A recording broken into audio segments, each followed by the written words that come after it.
standing on a corner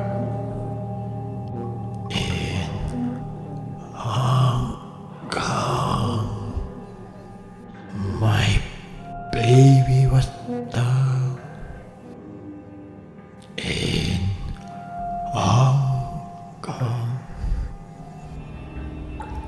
Yeah, I've known Adrian for quite some time, and I think one thing about Adrian is that for me he is a kind of perfect stranger to Hong Kong, and he's able to tease out a lot of very original maybe elements that we have forgotten in our daily lives. David's a very special kind of curator. You know, he's somebody who has a very hands-on approach, and what you're seeing is, you know, it's work that you know, I've generated from the studio, but it would not look like this if it were not for David's contribution. Well, I think probably the fundamental difference is the audience base. This is not a kind of a conventional or traditional gallery or exhibition venue. So I think I'm always struck that some of the people, the workers who are here, when they come off from the elevator by chance and seeing this setup, I find it to be interesting that we are actually exhibiting in this kind of venue. So when visitors enter the space, they'll be presented with a traditional Chinese archway. And from the exterior, there's a very narrow corridor outside of the elevator well, where you can look into the space. And the idea was that I wanted to create a window, something that would be read initially pictorially, read in 2 dimensions.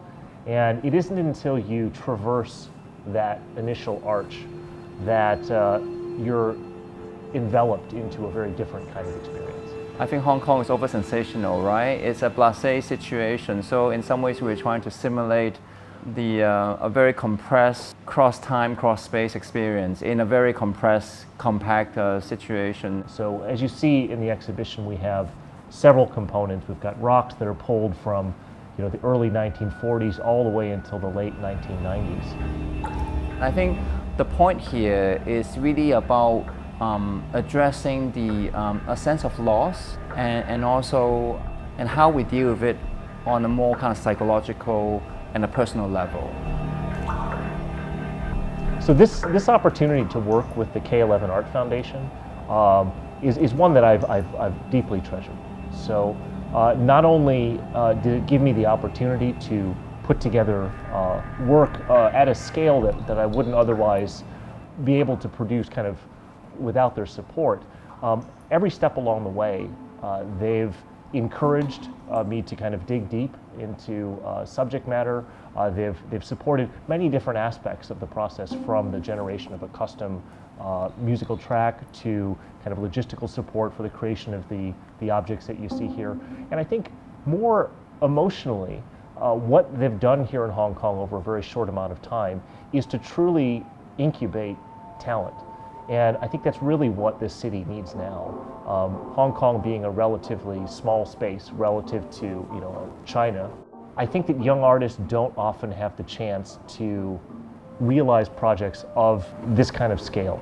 And when they do, they often don't have the right platform to show this kind of work to an international community. So I'm truly grateful for the chance to make this happen. I think it's very, very important, instead of only showing works, I think it's really commissioning artists and curators or people from different disciplines to create content, in situ content or context-specific content in the space. I think this way, I think we can really engage in cultivating a broader audience base for contemporary art.